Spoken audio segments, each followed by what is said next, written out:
chicka boom chicka. Hey everybody, it is good to see you. I'm totally jamming out with that music. I hope you guys are having a great day. I'm a little bit more casual today. Leave me alone. It's my birthday. So yes, I'm 53, and this is where you go, wow, you don't look anywhere near 53. So anyway, it's good to see you guys. I am really excited about this session that we're having today. Is your networking not working? And if you guys are having all sorts of trouble getting your networking dialed in, I guess it would help if I shared my screen. Hang on one second. I got to get my slides in order here. There we go. Slides are now in order. That is your networking not working? So please let me know where you're from, where you're joining us, where you're joining us from, and what kind of line of work that you're in. So I'd love to hear more about that. And feel free to do a little bit of networking. Last time I hosted this, I've not hosted this. Actually, I think this is the second time I'm hosting this. And the first time it was really popular. And man, we had a very, very, very wordy, very talkative group. So feel free to network while we're doing this. But again, what I'm going to ask you to do, as always, if you've been in my trainings before, please don't multitask. And hey, Kirsten, good to see you. Glad you can join us here today. So what I'm going to ask you to do is not to multitask. I know it's hard not to multitask, especially I know it's Friday. Probably maybe setting up plans for tonight. Maybe you're working on, or maybe you're getting ready to go out, depending on what time zone you're in. I know there's people who come from Europe sometimes, and every now and again we get from India. Okay, so you're practically almost in the middle of the night. All right, Athi, nice to see you. So glad you could join us today. We are going to be talking about networking and getting your networking to be much more effective. All right. Before I get into this really quick, I want to share with you a link for a couple of different trainings that I have coming up for tomorrow. Hey, Jeremy, good to see you. I'm glad that you could, you're from, you're from your mom. Really, Jeremy? Thanks. Okay. I'm using my abilities here. I'm thinking Central Florida, somewhere in there. Right. All right. So this link that I just put up there from Eventbrite, this is a session I'm hosting tomorrow at 8 a.m. Eastern time. So you'll have to do your own translation there, but 8 a.m. Eastern time it's a live Q&A. So if you guys have questions, I have done all sorts of seminars, webinars over this week. And if you are interested in just coming in, and it's a full hour of just ask me anything. I mean, anything's on the table. You're welcome to ask me. So that would be good. Hey, Anaya, glad that you could join. Oh, from Maryland. Very good. Working in healthcare. So the other thing that I wanted to share with you really quick is another session that I've got coming up, which is this one is it is free. This session of it is free. There is a paid version of this, but I'm just letting you know what that will be in just one second. So this is an information session around. I've got a marketing program. It's basically a marketing mastery coming up. It's a 12-week program, but tomorrow is going to be the launch of that. So I wanted to make sure that you guys were aware of it.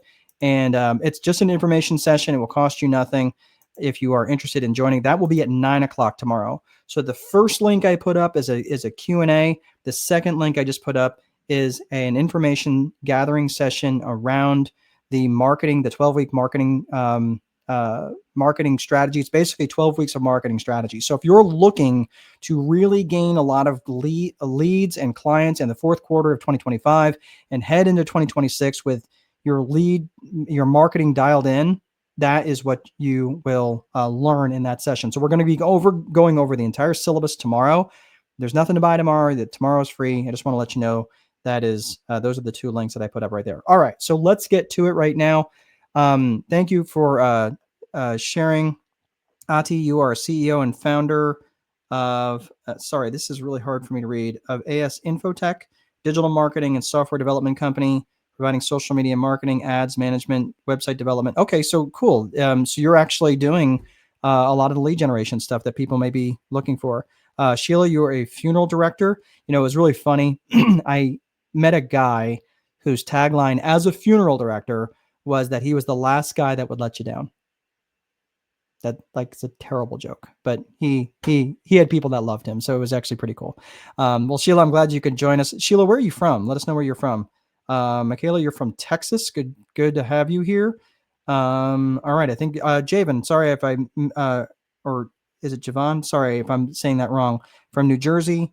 I'm with the Queen team, looking for insurance agents, realtors, property managers. Very good. All right. Well, I'm glad that you guys are taking the opportunity to network. We're going to get right into it. I just want to make sure that you guys, you know, I know. Hang on one second here.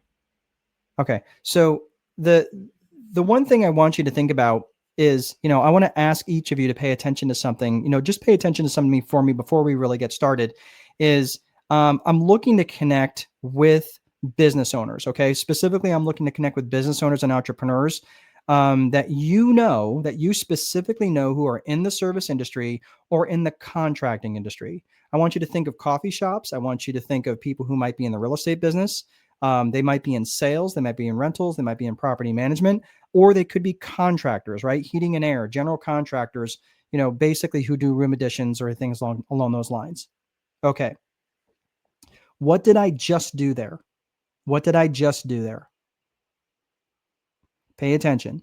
I just had a very specific ask, and that is called a pre-frame. Okay, that is called a pre-frame. And what I did, it's a very powerful way to get people thinking about what you're looking for, right? So while we're here together, I want you to stop and think about who you specifically could ask for.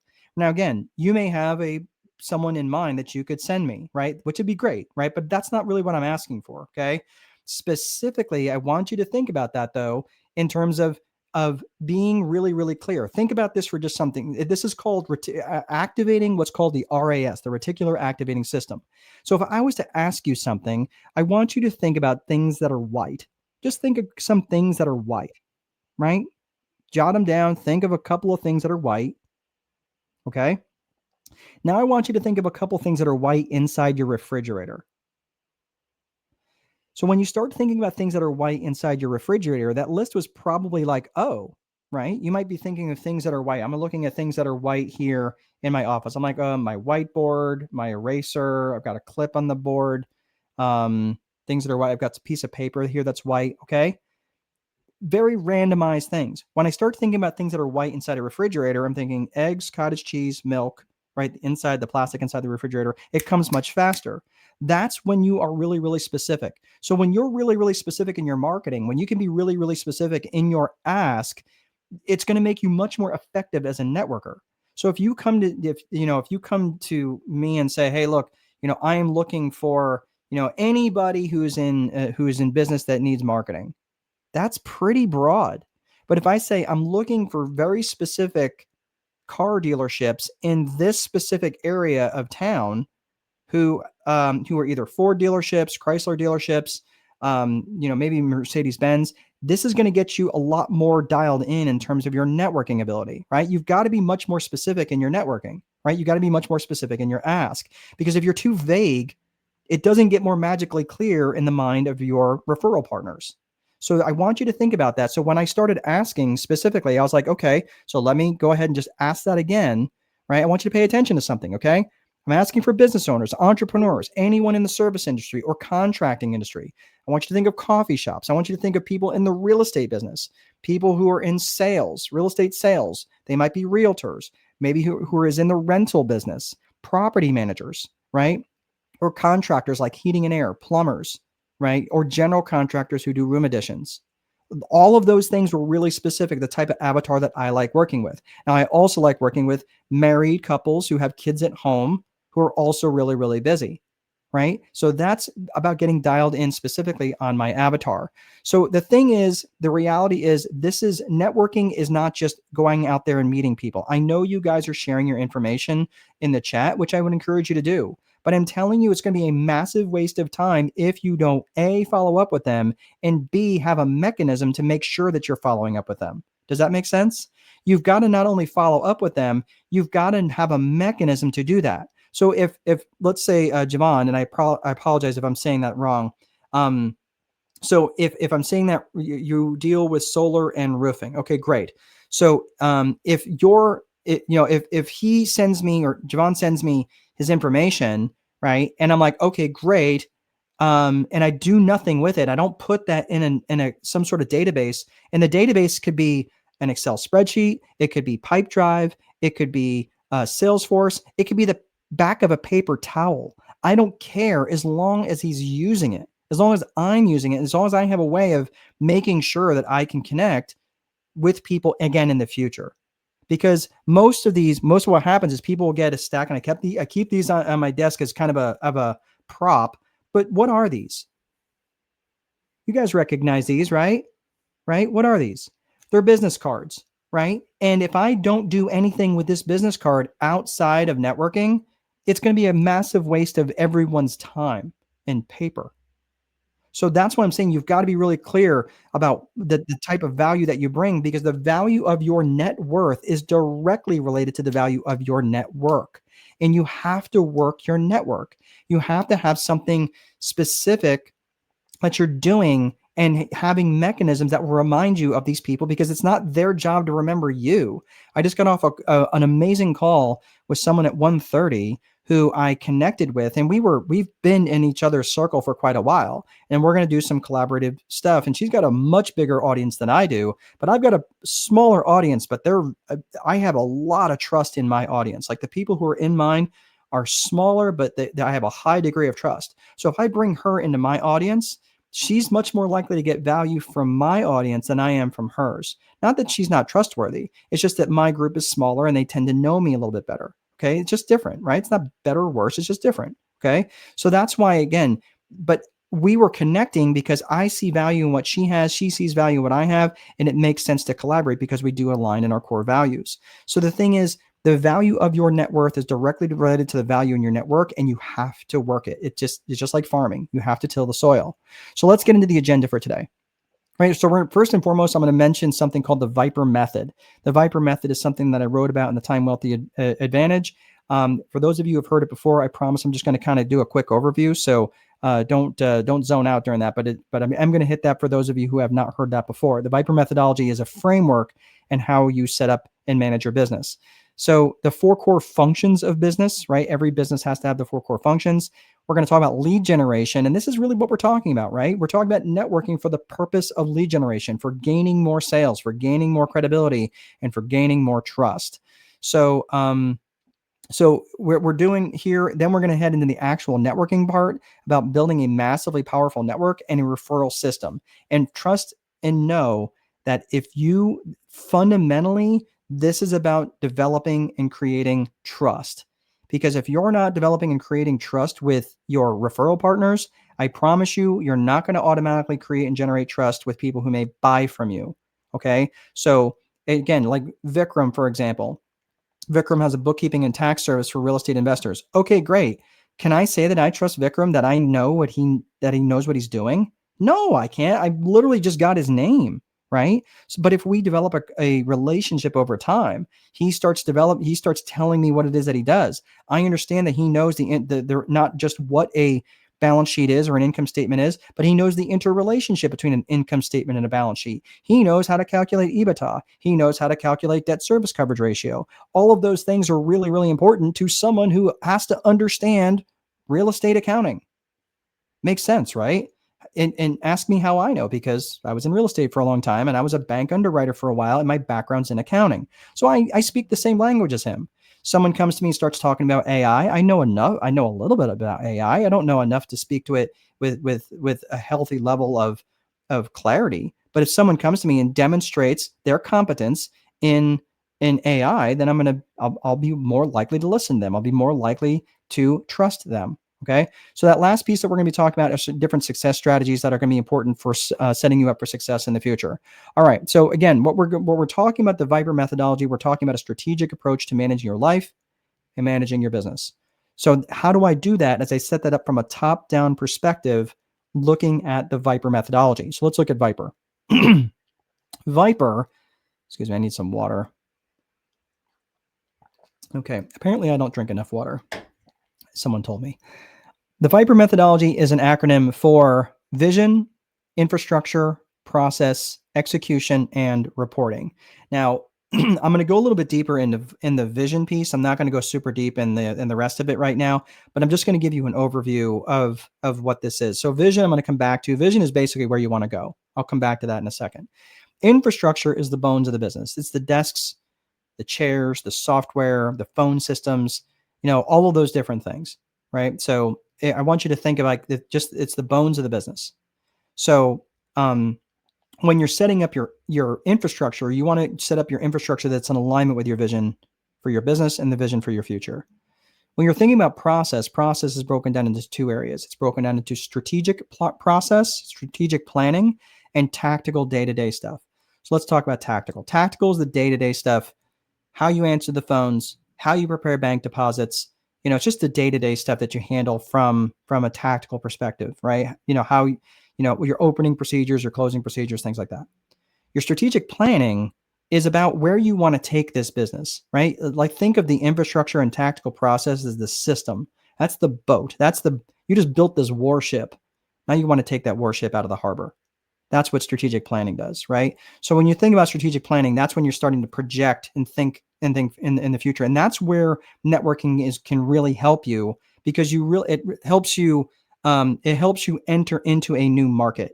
It helps you launch a new product. It helps you launch a new service. It helps you disseminate information out into the world. And that's how networking can help you. Okay. So when the strategic planning component, there are 3 P's: people, purpose, and promotion. The people is who you need to help with the strategic plan, because you can't do it all yourself, right? That's the benefits of networking. And I'm a networking type guy. I was in, I belong to an organization called BNI, which used to stand for Business Networking International. Now it's just BNI, but Business Networking International, or BNI, I was in it for 14 years. I worked my way up to area director, and I loved BNI, right? And I'm not in it anymore just because my interests have shifted, and my plan, my lifestyle has shifted a little bit.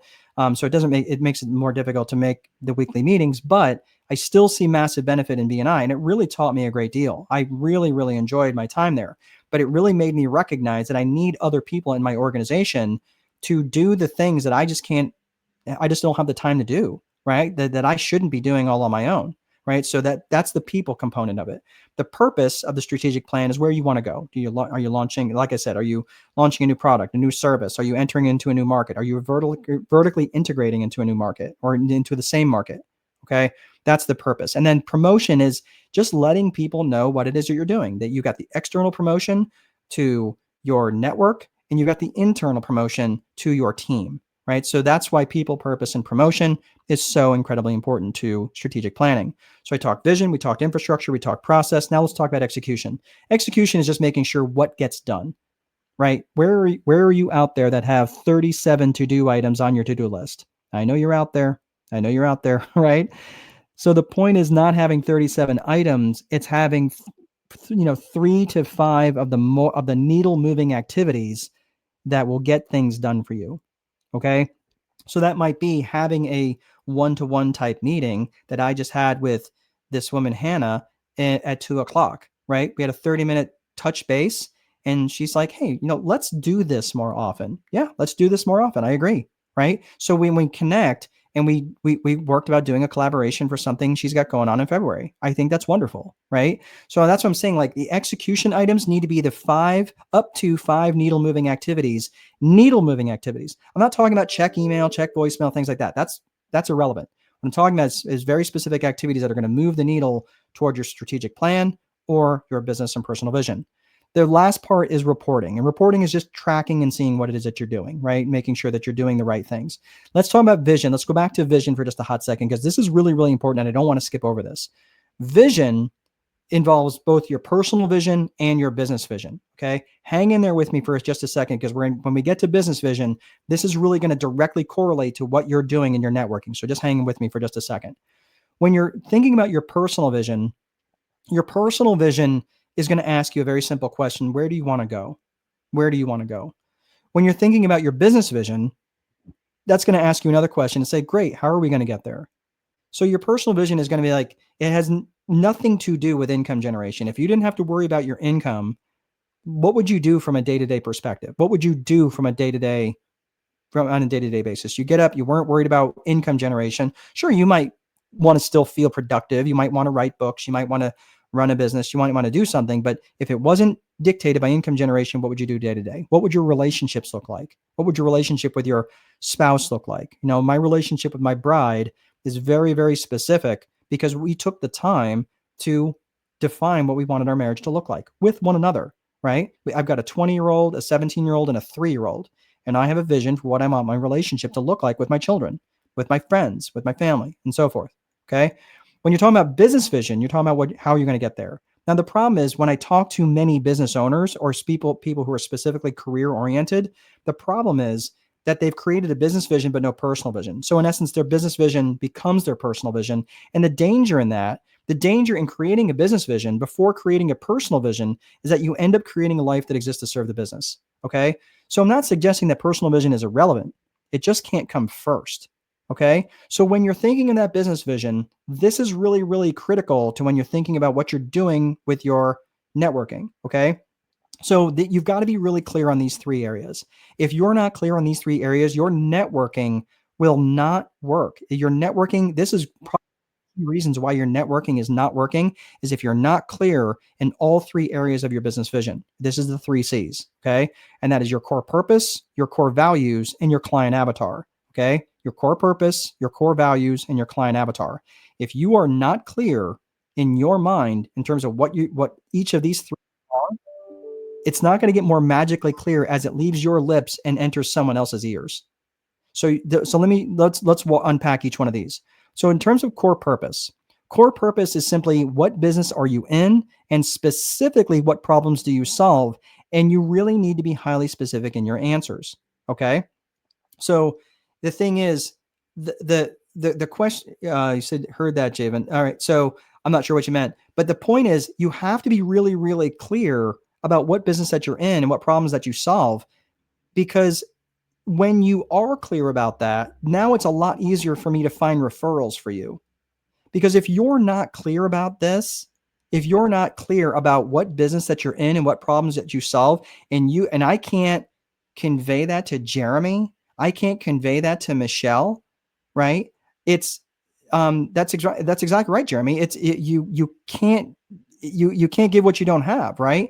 So sorry, it's Niraja. Niraja, financial life coach, help families learn how to spend, save, invest, pay off debt, right? So this is there's a lot there, right? It sounds like Niraja is very clear about what the core purpose of her business is. Okay. So this is really, really important to get really clear on your core purpose. And it's almost obnoxiously what you won't do. Think about Starbucks. What does Starbucks do? Does Starbucks sell cheeseburgers? No. Do they sell no, they sell coffee, they sell some sandwiches, and honestly, they're actually getting out of the food business somewhat because they recognize they've gotten too far away from their core purpose. So be a little obnoxious about what it is that you won't do, but be really, really specific about what it is that you will do. Okay. Be clearly aligned with your core purpose. Let's talk about core values. When you're aligned with your core values, and this is really, really important. And I know this sounds super squishy and, oh, this is just way too weird. Can we get to the meat and potatoes of it? Look, I'm telling you, if you're not clear on your core values, your networking will not work as well as you will hope. Okay. I had a great conversation with someone that I'm working with now. Her name's Michelle, and she ended up having a conversation with someone that I was actually hoping she was going to have a conversation with. And when I talked to her about it, guess what? She already had the conversation with them. Right? Like I was going to say, hey, next time I talk with her, I want to hope that she has a conversation with somebody. And she did. She already did it. And I was like, oh, cool. Right? That was kind of cool. She's actually actively trying to send me referrals as I am with her. Right? Now I'm still getting to know her a little bit. And that was the interesting thing. Like this is why like she probably understands my core purpose a little bit more than I understand her, but she's working through it, right? She's working through that process. But she and I absolutely have alignment in our core values. So think about when you're thinking about your core values, think about what matters to you about this business and how would the world be worse off if you are no longer in business, right? Niraja, who would suffer if you went out of business, right?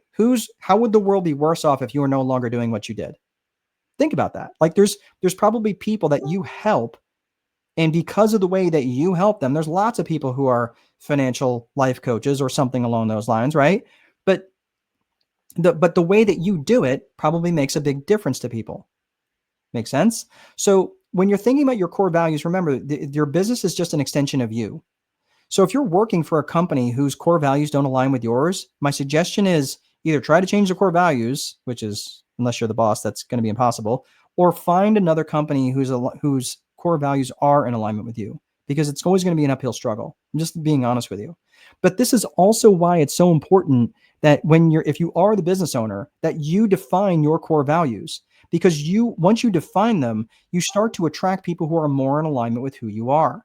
That's why when people come into my tribe, and I'm very protective of my tribe, right? The people who work with me, I'm kind of like mama bear about them, and not because I want to protect them from people who are not in alignment with my core values. And when people do come in who are in alignment, they're like, oh my gosh, how did you get people so aligned in one room?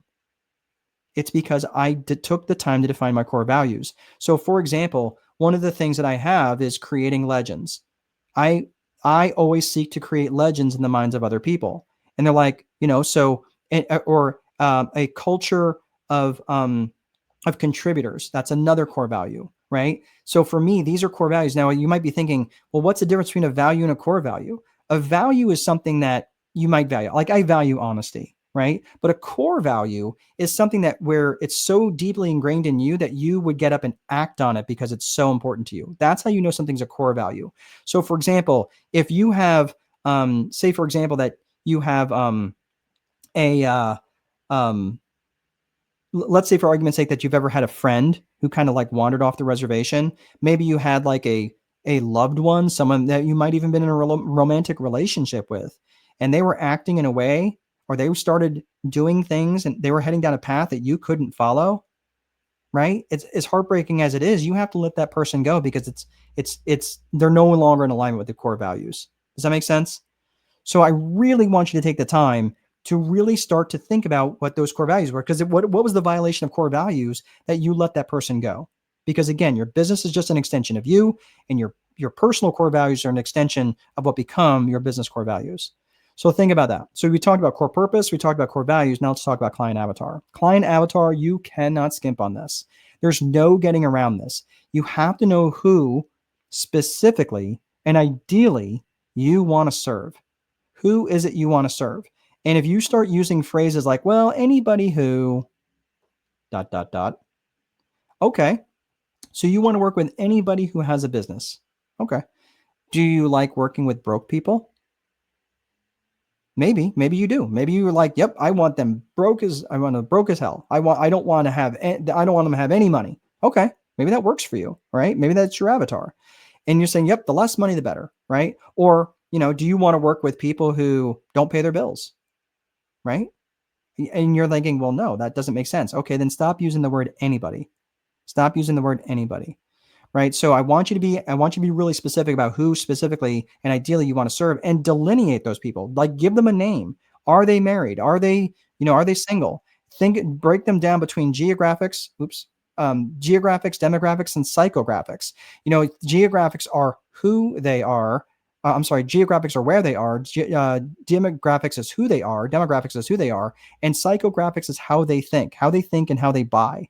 And this is really, really critical because, again, if your networking isn't working, like if you went up to someone that you network with frequently and you ask them, hey, look, we've been networking for quite a while and you haven't sent me anybody. Can you describe to me who my avatar is? And if they describe someone that is massively different than who you're looking for, whose fault is that? That's your fault. Because you haven't conveyed to them who specifically that you're looking for from a geographic, demographic, and psychographic perspective. Okay.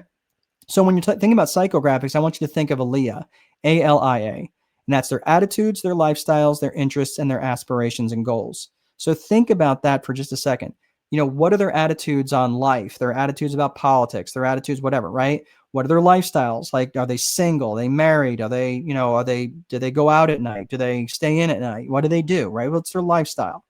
What are their interests? What do they find interesting? What do they kind of geek out about? And then what are their aspirations, right? What are their goals? What do they want out of life, right? And when you can start to think about who these people are, now you can start to think of them in terms of a theme, right? So I work a lot with um, married married business owners. Many of them are Christian. Many of them have children. Many of them have children at home, right? Could I go to them with something that delivers value? Okay. Yes. So if I'm delivering something that's valuable to them, then regardless if it has anything to do with my business whatsoever, the point is I'm bringing frequency. I'm demonstrating that I have an interest in my avatar. So this is an interesting conversation I got into earlier this week, is that when people are reaching back out to other folks and saying, hey, are you, when they're following back up, and most, let's face it, most networkers are terrible at following up, as are most salespeople following up. But the thing is, they're following back up to try to, you know, punch the sale through, right? But when you're networking, you can't be selling to your network. Quit selling to your network. Give them the tools to say, hey, I don't know if this would be interesting to you, but this might be interesting to something that's valuable that you could share with your network, because I've got something that's valuable, right? What did I do when I first came into this room? Do you guys remember when I first came in? I put up a couple of links, right? I put up a couple of links to a Q&A session that you might find valuable. I also put up a information session that you might find valuable for a 12-week program I have coming up. Either one of them doesn't cost you a nickel. And you could share that with someone in your network and say, hey, man, I know you're struggling in your business. Here's a guy that is a life and business strategist, and he's, reasonably good at what he does. He doesn't charge for any of this stuff. You can come and, be a part of it. That's something that you could share with your network as something that's value driven. And that lets them know that you're thinking of them. Oh, wow. Thanks, man. I appreciate it. Right. I mean, there's been times when I was networking locally, I would see an article that I thought might be interesting to someone, and I would clip it out and send it to them. Sometimes I would see a story on the internet, and I would copy, maybe I don't necessarily send the link, because you don't really know, all that's going to go with it, but maybe just highlight a certain area of an article, copy and paste it into an email and send that to them and say, or, hey man, this is something that we were talking about a few weeks ago when we last talked, right? You've got to nurture them and deliver value. Always deliver value. Find a reason to get in front of them. And now you become the go-to person, because that frequency is what creates trust. That frequency is what creates trust. Think about it in this way. Think about if you're a carpet cleaner, right? And you are always seen in your van in this one particular high-end neighborhood around, with the van in the neighborhood, right? And it's always seen at different houses, right? Is there a little bit more trust if that guy with the same logo comes knocking on the door and says, hey, I just cleaned your neighbor's carpets. Do you by chance have any carpets that you need to be cleaned? Right? You're like, well, I don't know, but I mean, yeah. Oh yeah. Tom and Jody, who live right over there, they're waving at the window. Yeah. They said, you might need carpets cleaned. If not, no big deal. Right? So is there more likelihood that they at least trust you? It's how fast can you get to trust with your clients, right? How fast can you get to trust in your network? Because if your network doesn't trust you, it doesn't matter how many networking events you're going to show up to. That's one reason why your network isn't working, is because you're not developing trust. You're not taking enough time to develop trust.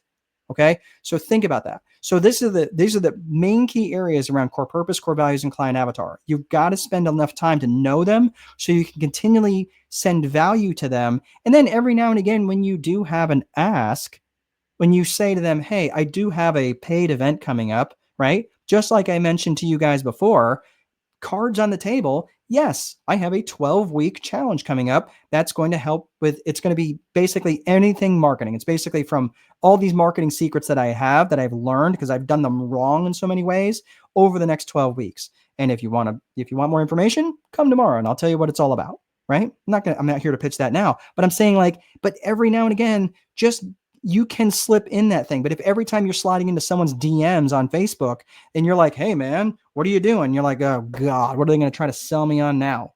Right? You're not leading with value. Hey, here's a thing. Don't be overly wordy. Hey, here's a thing. I don't know if you'd find this interesting. If not, no harm, no harm, no foul. That's it. Leave it alone. Just be cool, man. Be cool. Just send it on its way. If they don't find value in it, that's okay. But again, you're sending and always leading with value. That's how you nurture your referral network.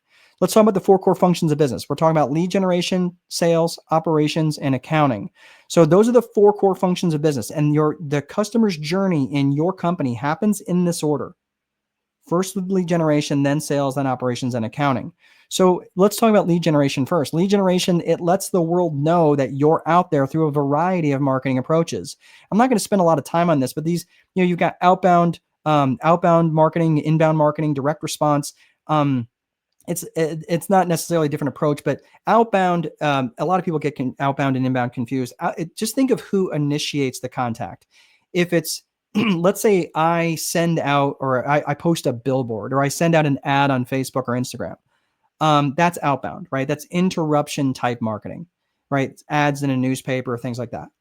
Inbound is if you went searching for information.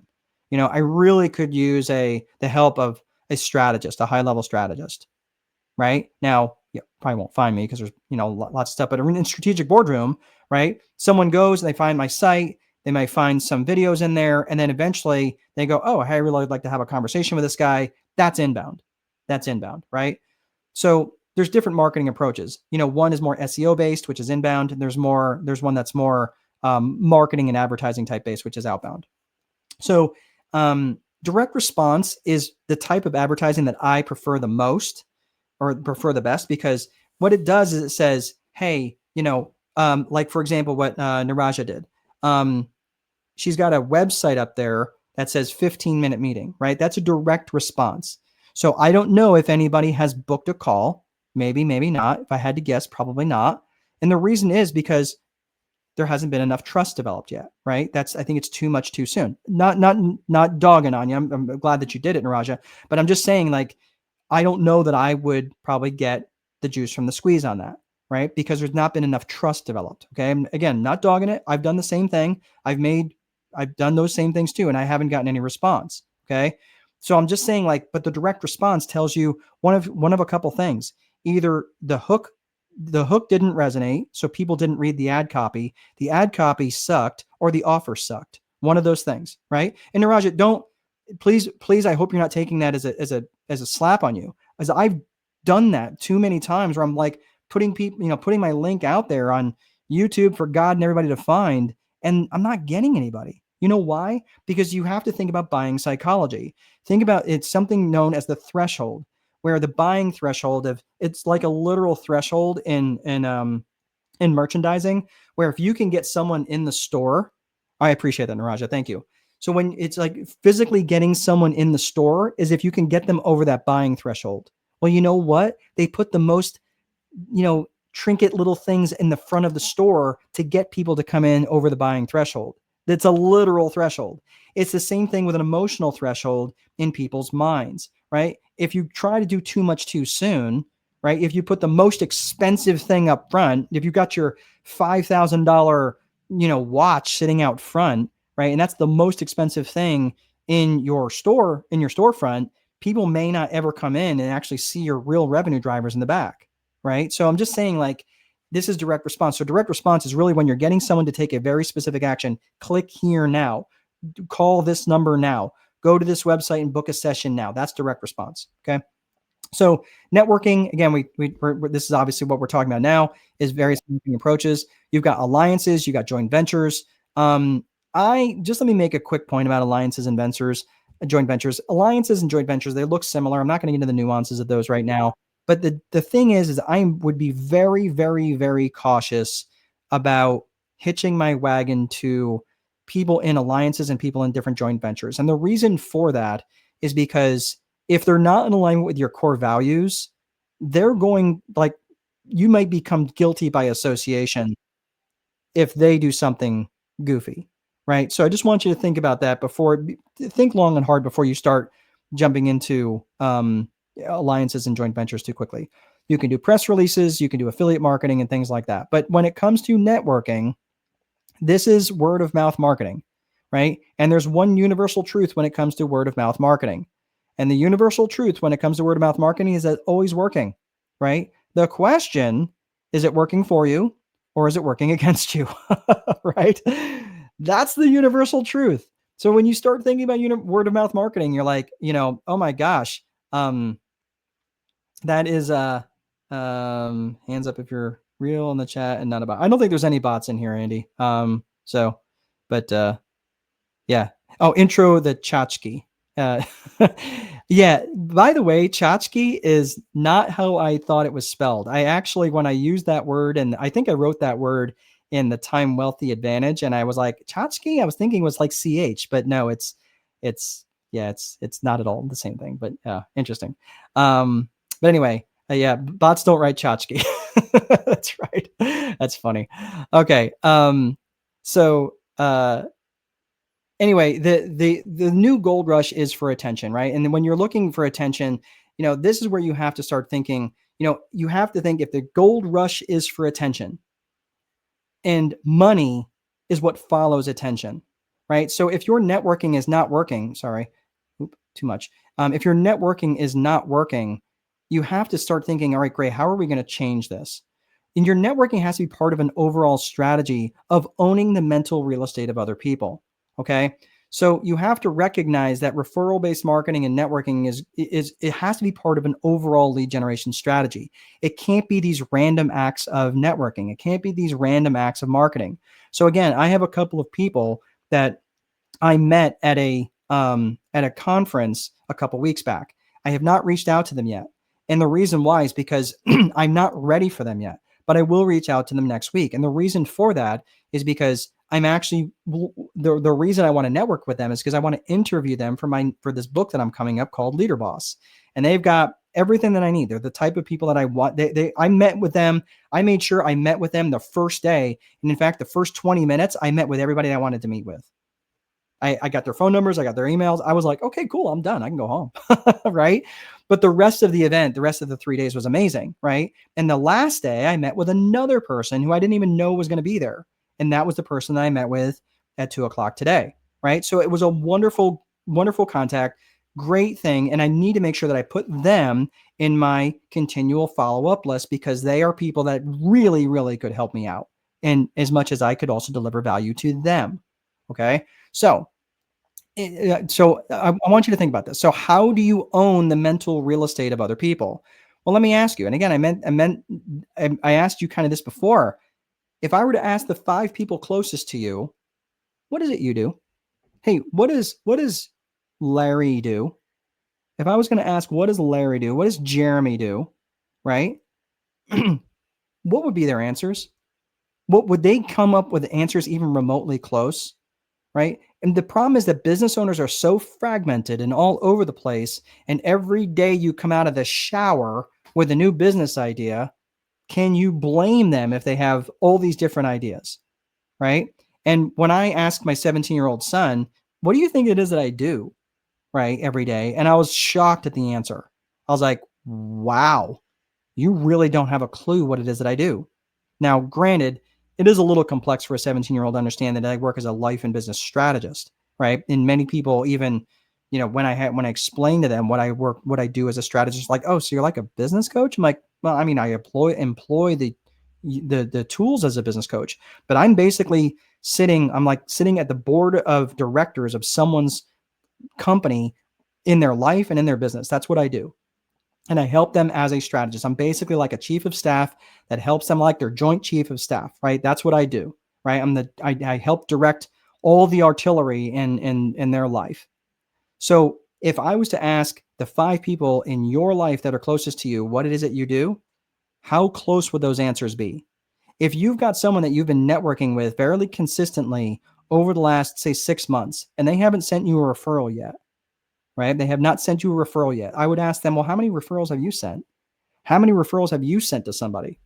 Right. And when I had this conversation with this person at 2:00, they were like, wow, you've sent us a lot of referrals. And I want to change that. And I was like, cool. Yeah, I'm happy to send more. And you guys do great work. And they wanted to repay me. Right. It's that law of reciprocity. So again, when you start thinking about this, how many referrals are you sending and how many are you getting? based on what people know of you. Okay. So start thinking about that. All right. So, say if this isn't pre-recorded webinar, say the word tchotchke.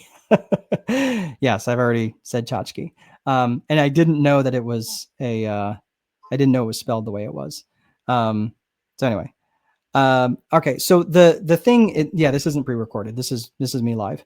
So the point about this is owning their mental real estate, and you have to, in order to do that, you have to be divisive, and you have to take a stand. You can't, owning their mental real estate. Hang on, I want you to think of, you know, um, anytime someone is thinking of moving company, or anytime someone is thinking of pharmaceutical rep, or you sell athletic wear for a specific company, people automatically think of you. And here's one quick thing I'm just going to make a point about this is that because I know a lot of business owners are always kind of wandering with different business ideas. There was a guy who I followed for quite a while, and they had a really, really solid real estate brand. And so I'm going to call him like Real Estate Ralph, right? That's not his real name, but he called himself Real Estate Ralph, and it was kind of hokey. It was kind of weird.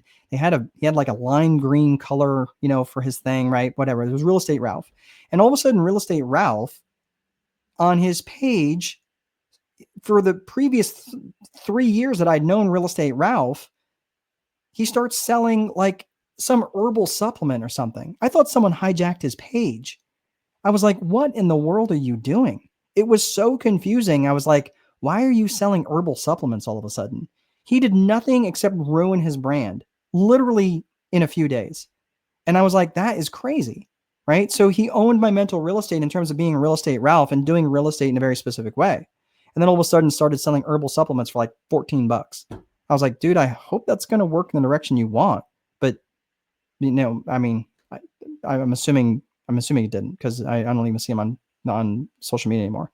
But the important thing is to be divisive. And the important thing is to take a stand, right? It's very easy to think of politics on this, especially American politics right now, which is the disaster that's playing out. But, hear me out. You have to stand for something, which means you will exclude some people, and that's okay, right? Let people know in your referral network who you don't want to work with. If you're a realtor and you don't want to work with investors, make sure you let people know that. If you are a commercial broker or a commercial insurance salesman, right?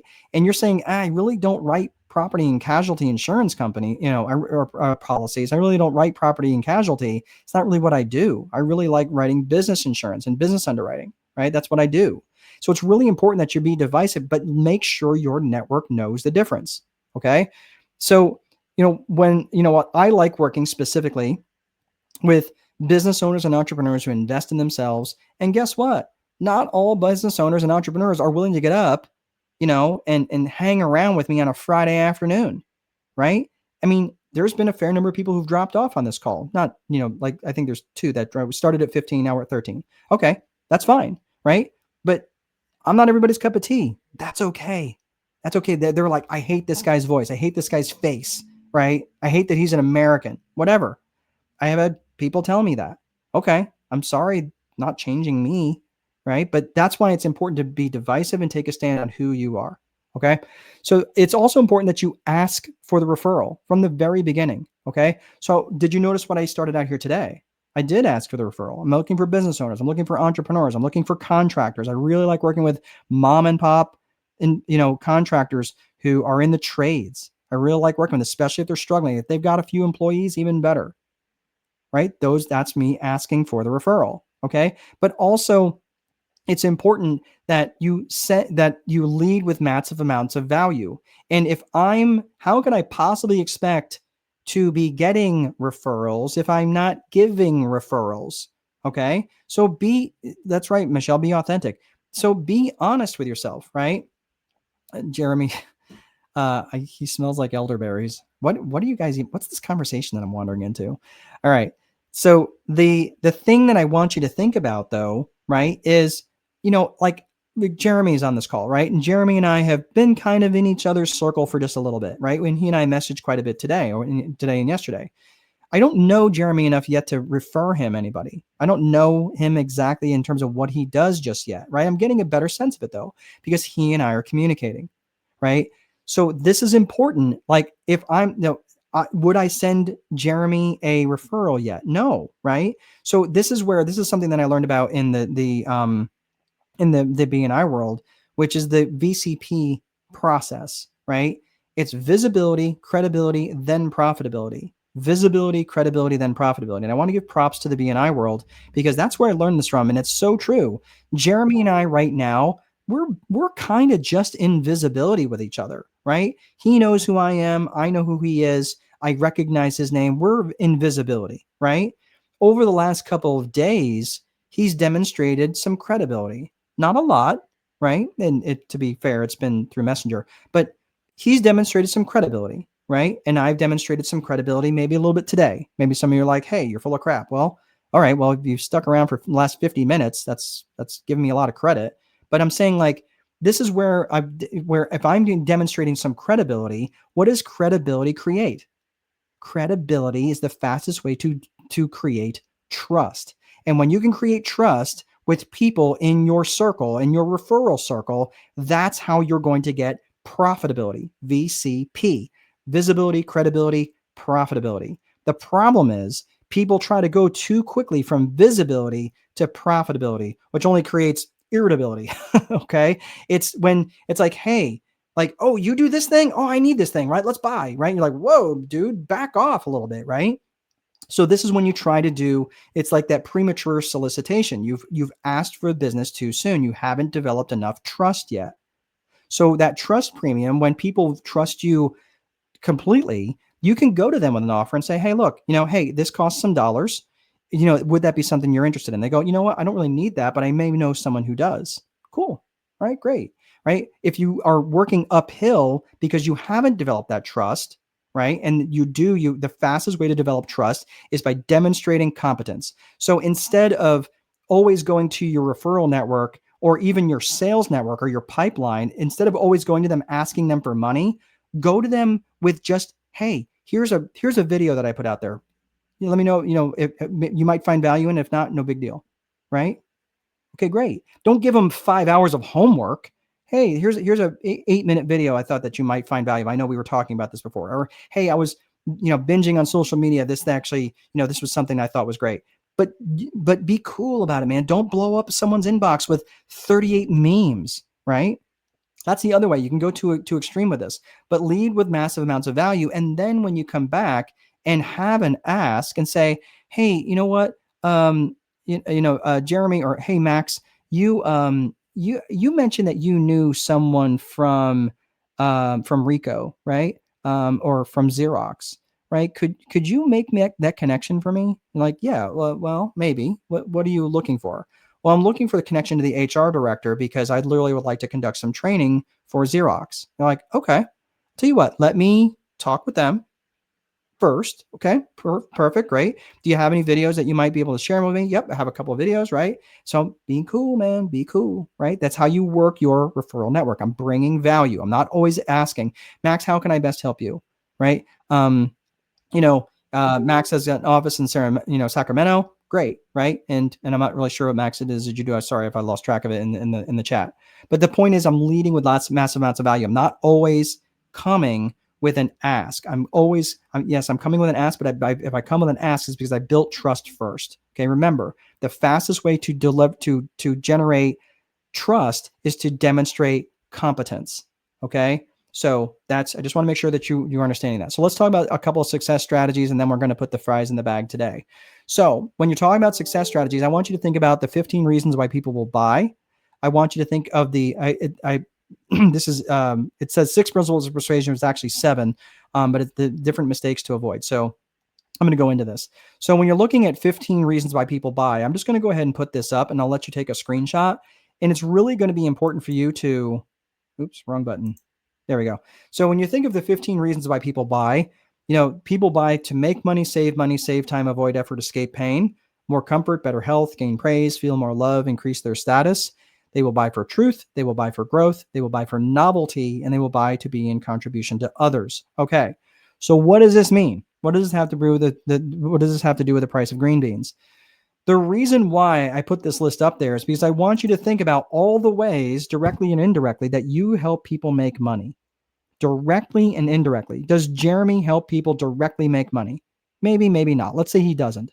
But he does indirectly help people make money because he helps them with their clarity, right? He helps them get out of their own way. Maybe helps them with their mental bandwidth, right? Michelle, who's a nutritionist and really, really smart at what she does, she helps people who are, again, does she directly help them make money? Not directly, but indirectly she does, right? By allowing them to get out of bed early in the morning and not drag themselves around, by their collar by mid-afternoon, and not binging at the coffee machine from 2 to 4 just to stay awake, right? How do you help them directly or indirectly save money? How do you directly or indirectly help them save time, avoid effort, making things easy, right? Escaping pain, escaping emotional pain, escaping physical pain, all the things, right? Protect money. Divorce can wipe out 50 to 80% of accumulated net worth. Right, exactly. So, Jeremy, do you do that directly or indirectly, right? And so I want you to come up with all the ways. You should come up with at least 10 to 12 ways in each of these columns. More comfort, right? More comfort.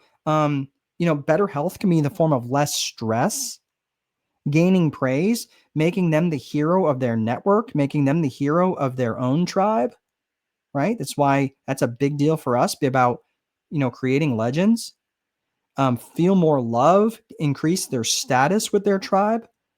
People will buy for truth, especially if they have felt lied to in the past. So how can you demonstrate truth, right? How can you help someone grow in their knowledge, grow in their muscles, right? Their wellness, grow in their faith. That's important. People will buy just because something is new, right? That's novelty. They will buy for more perceived control or certainty. And they will also buy to be in contribution, right? So this is the thing, Jeremy's saying, like, he helps directly with more passion, more playfulness, more intimacy, right? So these are really, really important things directly. So, does he help protect money? I would say that's probably more of an indirect thing about making money or saving money, but it is very tangible, right? And the more reasons that you can get these things dialed in, the more clear you can get in each of these 15 reasons and have 8 to 10 reasons under each of these categories, that's going to make your arguments very, very compelling with your avatar and in the people in your referral network. Is this making sense? Like, there's a lot of homework to do here, guys. Guys and gals, I'm not telling you that this is going to be easy, but if your networking isn't working, it's because you haven't done the homework on the backside. Again, how many could you tell me any of the different reasons that people could buy or why they would buy from you? Like, I wouldn't be able to tell you because I have no idea, but you start telling me these things. I'm like, oh, okay. So you help them in this way, right? Now it starts activating the reticular activating system in my mind. I start thinking about, as I'm walking down the sidewalk, you say, hey, I want you to think of broken glass. I'm like, really? Why would I think of broken glass? Because if you see broken glass on a sidewalk, that tells me that someone had their window shattered, and I sell security systems. Oh, okay. Yeah, that I can do, right? So that activates that reticular activating system. So in other words, if you hear someone complaining about the profitability of their business, you go, oh, that's someone I can send Mark to. If you hear someone complaining that they don't have enough time to manage all the different aspects of their life, that's something I can help with. Make sense, right? If Jeremy is trying to protect, marriages, and working with men, protecting their marriages and helping them get out of their own way, right? If you hear someone complaining about their wife, that might be a good referral for Jeremy, right? This is why I'm saying, like, start to think of the reasons that you will help them and help them buy. We're almost done, guys. So just hang in there. So the 7 principles of persuasion, this is reciprocity. When we started talking about this again, if you give someone a value, they're going to want to give something back valuable to you. That's the law of reciprocity. And that is true. You guys gave me your email so you could be signed up for this class. And I will reach out to you. I'll email you from time to time. I'm not going to blow you up with a bunch of crap, right? But if you're interested, you can always email me back. And it's not in an email autoresponder. Every now and again, you might get one of those, group text, group emails, right? But it's not, I'm sending out organic contact with you. I want to know who you are, right? And it takes a lot of time, but I'm not looking for hundreds of thousands of followers. I only need a few hundred at most, right?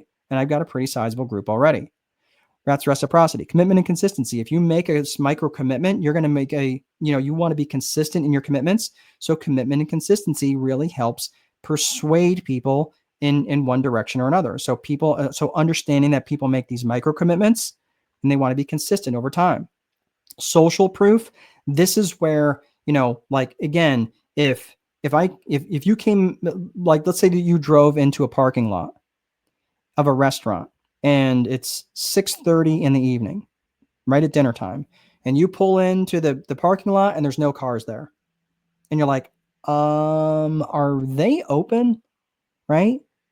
Are you much more likely to get out and walk into the parking lot if you don't see it busy enough? That's social proof. You might go out the parking lot, you might drive, you're like, I don't think they're open, or something's off, right?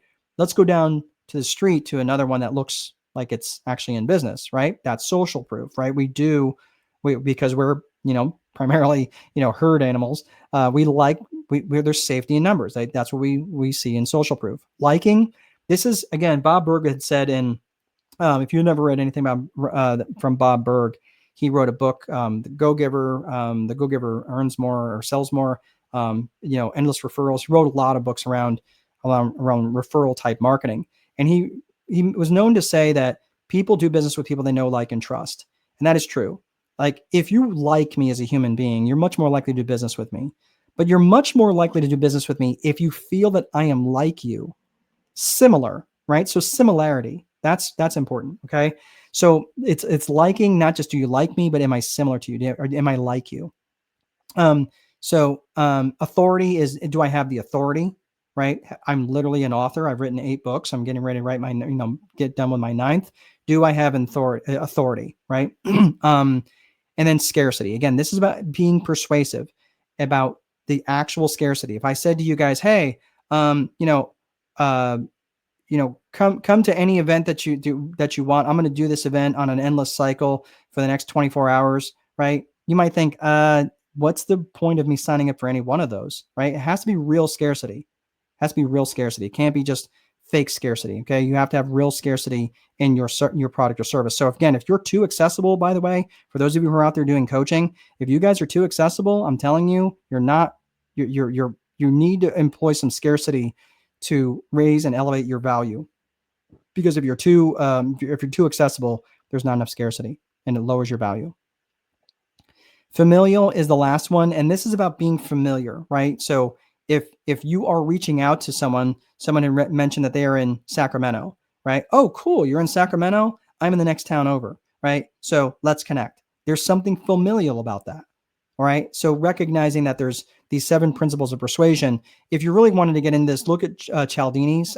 Cialdini is Robert Cialdini. He has written 2 amazing books. One is about persuasion and the other one is persuasion, and really understanding these 7 different principles of understanding why people do what they do, right? And understanding how people are motivated and how they are persuaded. So here's the mistakes to avoid, and then we'll be done. Having an unclear message, failing to follow up. It is not your customer's job to remember you, and it is not your referral partner's job to remember you. You have to follow up, and you have to have a mechanism for doing it. So again, I don't care if it's an Excel spreadsheet, a Google sheet, a piece of paper, a paper towel, I don't care what, write it on the wall, something, but make sure you have a mechanism to track how often you are following up with people, and make sure that you're doing it. Make sure you're consistent with that. And then don't monopolize other people's time, especially during a networking event. If you're monopolizing someone else's time, because you're like, oh my gosh, you're my referral partner for tonight, right? You're like, dude, I'm kind of want to see some other people, right? Don't monopolize other people's time, especially during a networking event, networking session. Also, don't pretend to be something you're not. Inauthenticity will kill any potential referrals to you. Don't pretend that, don't go to a crowd not knowing who's going to be in the crowd. Do the best you can to do some homework on that, especially if you know someone who's going to be going with you. Do a little bit of homework to find out who's going to be in the crowd. So that way you can network and be much more effective. And again, I mentioned this earlier about being transactional versus relational. Again, this is where you try to go from visibility to profitability too fast. You're much more focused on the transaction than actually building a relationship and being relational, building that relationship. So again, it's about getting to trust as quickly as possible. And again, the fastest way, as I said, is to demonstrate competence. And by the way, the fastest way to destroy trust is to demonstrate a lack of character. So that's why I said, don't be inauthentic. Be your authentic self. And the other thing is to have a support system. I have a support system that I'm happy to share with you guys. If you are of the Facebook type, this costs you nothing. Michelle, if you can go ahead and post the link for just the link by itself for the Time Wealthy Advantage. Just go in there. Just don't be a jerk. If you're a jerk, don't come because we don't like jerks. Thank you. So just you can copy and paste that. Again, I just want to throw out there. I really do appreciate you guys sticking around. I'm going to go ahead and share these two links once more. This link is for tomorrow. It's for a Q&A tomorrow morning, 8 a.m. Eastern time. If you are interested, this is, find myself back. Thank you. So this is the Q&A. It's going to be for an hour. Just sign up on Eventbrite. This is it. It's going to be the same format. And what I'll do is if you guys want to be brought on stage and you have a question, we're going to be there for an hour from 8 a.m. to 9 a.m. You can ask me any sort of questions you want. If you come late, then, like we're going to hang around for a little bit. But if no one shows up, that's okay. But I'm not going to hang around for an empty room. So, but just make sure you're on time. If you don't feel comfortable being brought on stage, like you don't want to share your video, that's totally fine too. But it's just easier because maybe we can talk through it for a few minutes and we'll go and do that. So there is that. That is the Q&A, the live Q&A session with a strategist. You can ask me anything, anything about lead generation, around sales, around operations efficiency, around accounting, around management, around leadership, anything maybe around book writing, anything along those lines, anything you'd like to ask me, I'm more than happy to do it. The other thing I'm going to share with you is this is the 12. I have a marketing, the Insider Marketing Secrets information session is tomorrow, and that will be at 9 a.m. So that is the second link that I'm putting up. So if you are interested in this is a 12-week challenge that I'm hosting, and tomorrow is free. Tomorrow there's no cost to join us. That is at 9 o'clock tomorrow Eastern. If you're interested in learning about what the 12-week challenge will encompass, we're just going to be talking about the agenda, what the syllabus will be, what will the next 12 weeks will be. So if you're looking to grow your business in the fourth quarter and heading into the first quarter of 2026 with the best marketing tools that you can have for your business and what it is that you're trying to do, just join me tomorrow. And there's different pricing tiers. There's basically pricing for everybody. So generally, I have a lower end tier, which I've never done before. So if you are interested, you can come learn about it. It's just a group coaching call. If you want one-to-one, there's a different price. And if you're wanting kind of the intensive, there's another price for that. So there's 3 different pricing tiers if you're interested. So that is everything that I have. Thank you all for sticking around. Thank you all for being so chatty. I hope you got value from today's session, and I will see you in future sessions. Take good care. We'll see you next time.